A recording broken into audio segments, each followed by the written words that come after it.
Presiden Anies Baswedan menyebut ada Menteri Koordinator atau Menko yang ingin mengubah konstitusi Undang-Undang 1945. Namun ia tak menyebut secara gamblang Menko yang dimaksud. Hal tersebut disampaikan Anies dalam acara silaturahmi dan dialog kebangsaan tokoh Kahmi yang digelar Kahmi Jaya di Ancol, Jakarta pada Kamis 16 Maret 2023 malam. Lalu seperti apa penafsiran atas pernyataan yang dimaksud? Untuk membahasnya kami temui pengamat politik dari Citra Institut, Yusa Farhan.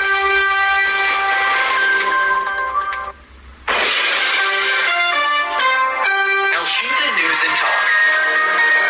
Pak Yusa, seperti main teka-teki, artinya juga masyarakat mereka-reka siapa yang dimaksud oleh Pak Anies ya, dan juga komentar dan juga pendapat banyak yang timbul dari pernyataan ini. Anda melihat seperti apa Pak Yusa? Ya, terima kasih Mas. Ya, memang menarik ya. Karena Pak Anies Baswedan tidak sebut nama. Sementara kalau bicara Menko kan di kabinet Pak Jokowi kan ada 4 ya. Ada Menko PMK, ada Menko Perekonomian, ada juga Menko Polhukam, dan ada juga Menko Marves. Tapi kalau kita review ke belakang ya, sepanjang awal 2022 yang lalu kan memang statement untuk menunda pemilu kan memang keluar dari petinggi-petinggi Republik ya, termasuk di dalamnya adalah dari para menteri dan ketua umum parpol. Nah, tentu kita masih mengingat dulu ketika misalnya Pak Muhaimin Iskandar itu juga pernah melontarkan wacana penundaan pemilu, begitu juga Pak Airlangga Hartarto, begitu juga dengan ketua umum PAN, begitu juga dengan Pak Luhut dan juga Pak Bahlil ya. Tentu kita ingat waktu itu. Nah, sekarang persoalannya kenapa Pak Anies Baswedan nih melontarkan teka-teki yang sampai hari ini masih menimbulkan spekulasi publik. Sebetulnya siapa yang dimaksud oleh Pak Anies ya? Ya tentu kalau kita bicara Menko kan ya pasti satu dari 4 Menko yang ada. Tapi kalau kita perhati lagi dari 4 Menko tersebut kan paling tidak ada 2 Menko yang terekam ya, atau terikot pernah melontarkan wacana penundaan pemilu. Dan penundaan pemilu itu kan salah satu pintu masuknya memang harus melalui amandemen konstitusi, sekalipun amandemen konstitusi itu bukan ranah eksekutif, melainkan adalah ranah dari legislatif. Dalam hal ini adalah Majelis Permusyawaratan Rakyat, dan itu juga kan harus melalui prosedur dan mekanisme yang sudah diatur dalam konstitusi kita atau dalam Undang-Undang Dasar 45. Nah, selanjutnya yang penting untuk dicermati dalam kapasitas Pak Anies sebagai calon presiden, ya tentu kita kan semua juga tahu ya, Pak Anies bergabung dalam poros politik yang mengusung tema atau narasi perubahan. Dalam positioning itu saya kira Pak Anies memang harus mengambil posisi yang tegas, bagaimana kemudian bisa sesuai dengan harapan publik yang menginginkan adanya kritik keras terhadap pemerintah. Ya, karena kalau hanya mengusung slogan perubahan tanpa menawarkan apa yang mau dirubah, ya tentu kan akan menjadi bumerang juga. Nah, saya kira Pak Anies belum sampai menyentuh kritik langsung kepada jantung kekuasaan, terutama ke Presiden RI, melainkan masih nyerempet ya kepada menteri-menteri yang berada di bawah pemerintahan Pak Jokowi. Nah, ini bisa dimaksud seperti ke rasa kehati-hatian Pak Yusa, atau bisa disebut belum waktunya, atau masih hati-hati saat ini? Iya, tentu satu sisi kan Pak Anies harus mampu meletakkan diri dalam konteks poros politik perubahan ya. Perubahan yang dimaksud tentu kan sesuatu yang berbeda dari status quo, yang dia menawarkan alternatif solusi, atau paling tidak dalam bahasa masyarakat, dalam bahasa yang sederhana ya, kritik apa yang ingin disampaikan Pak Anies kepada pemerintah, itulah yang ditunggu oleh banyak pihak atau oleh para pendukung Pak Anies Baswedan yang memang menginginkan perubahan. Nah, sementara di sisi lain kan kita melihat Pak Anies masih belum berani untuk menyentuh jantung kekuasaannya. Sekalipun lebih bagus lagi kalau memang Pak Anies ini mengambil positioning yang tegas. Kalau kemudian mengusung narasi perubahannya harus mampu menawarkan berbagai skenario dan tema-tema perubahan seperti apa yang diinginkan oleh teman-teman yang bergabung di poros koalisi perubahan. Ada Demokrat, ada Nasdem, dan ada PKS. Saya kira statement Anies mencoba mengambil celah ya atau mengambil ruang untuk memenuhi ekspektasi atau harapan publik yang menginginkan perubahan, sekalipun belum berani secara vulgar untuk menyebut nama siapa kira-kira Menko yang dimaksud untuk merubah konstitusi. Tapi sekali lagi kalau kita flashback, kalau kita review ke belakang, yang paling tidak dari 4 Menko itu ada 2 Menko yang pernah terikut melontarkan isu penundaan pemilu, yang salah satu pintunya adalah melalui amandemen konstitusi.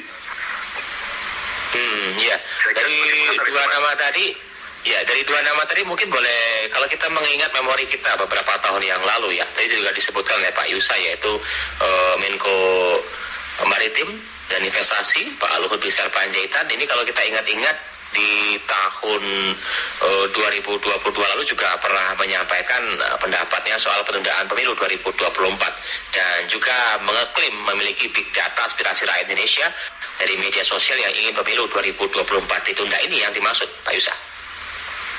Iya, spekulasi publik pada akhirnya mengarah ke sana karena tidak ada isu krusial lain selain isu-isu politik terkait dengan penundaan pemilu yang memang diskenariokan melalui banyak pintu ya, termasuk yang mengagetkan banyak pihak kemarin kan mencoba menunggangi lembaga peradilan yang independen, dan kemarin sudah keluar putusan pengadilan negeri yang meminta menunda tahapan pemilu ya, yang kemudian itu memancing reaksi keras bahkan sikap dari pemerintah sendiri termasuk Menko Polhukam ya.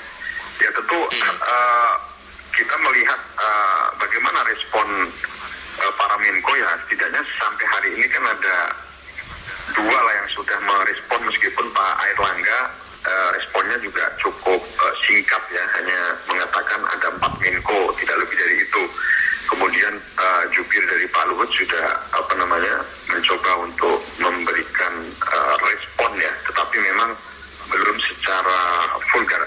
Nah artinya begini, ya dengan keluarnya statement Pak Anies seperti itu, ini kan sekarang menambah potensi terjadinya ketegangan politik tinggi ya, mulai muncul arena pertarungan terbuka antara kelompok-kelompok yang berada di pendukung pemerintahan dengan kelompok-kelompok yang mencoba mengusung narasi-narasi perubahan yang diwakili oleh Pak Anies Baswedan bersama gerbong politiknya PKS, Nasdem dan Demokrat. Dan memang lebih bagus kalau Pak Anies dalam kapasitasnya sebagai penantang ya calon presiden ini memang harus berani mengambil posisi yang tegas ya, karena memang itulah yang diinginkan oleh para pendukungnya. Kalau hanya kemudian memuji pemerintah ya tentu tidak ada bedanya dengan koalisi-koalisi yang berada di pendukung pemerintahan. Hanya kan persoalannya leader dari poros politik yang ada sampai hari ini kan dipegang oleh partai pendukung pemerintah sendiri, yaitu Partai Nasdem. Dan kemarin deal-deal politik antara Pak Presiden Jokowi dengan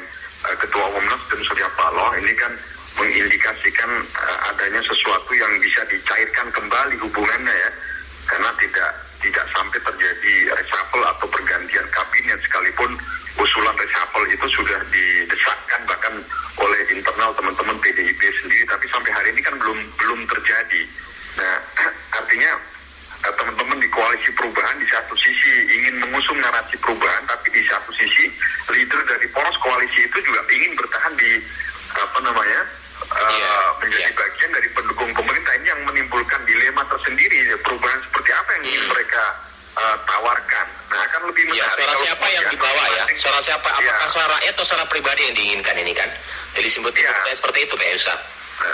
Nah, makanya kenapa kemudian isu politik menjadi pintu ya untuk melancarkan serangan atau kritik ya, karena Pak Anies sendiri belum menemukan celah di titik mana, sementara yang menyangkut persoalan rakyat banyak kan isu-isu terkait dengan kemiskinan, kesejahteraan sosial ataupun isu-isu soal ekonomi. Dan kalau kita membaca hasil survei kemarin kan memang approval rating dan tingkat kepuasan publik kan cenderung meningkat kepada Pak Jokowi, dan terlebih pada isu-isu terkait dengan kesejahteraan sosial kan ini juga sangat tinggi tingkat kepuasan publiknya.